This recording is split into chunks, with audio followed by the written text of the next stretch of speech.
7 minus 4 gives us 3.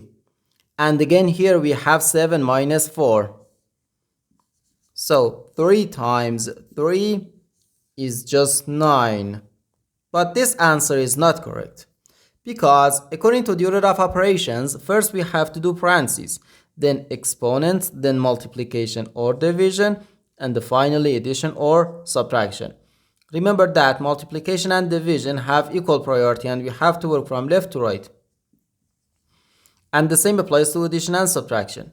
In this expression, we have 2 subtractions and 1 multiplication. According to the PEMDAS, multiplication has higher priority than subtraction because multiplication comes before subtraction.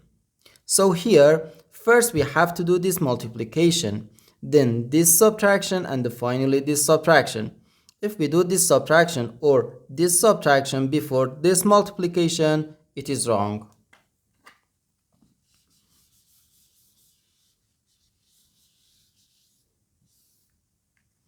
So first we have to do this multiplication. 4 times 7, which equals 28.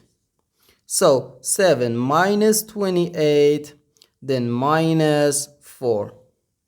Now we have 2 subtractions, and when we have more than 1 subtraction in an expression, we have to work from left to right. So here first we have to do this subtraction. 7 minus 28 gives us negative 21 and the minus 4. So negative 21 minus 4, which gives us negative 25. And this is our final answer to this problem. The correct answer is negative 25.